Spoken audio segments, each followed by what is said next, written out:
मेरा निधारका रेखाहरू यति कमजोर छैनन् कि 2-4 वटा गोलीले मेटिने।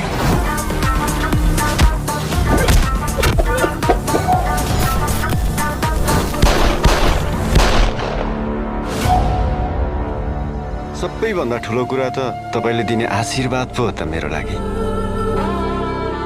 कर्मा तो कहाँ छस् बाबु, तो कहाँ छस् भन्नु बाबु। यो मेरो देशको सिस्टम मेरो लागि होइन, हामी जस्तो सर्वसाधारणको लागि यो समाज होइन।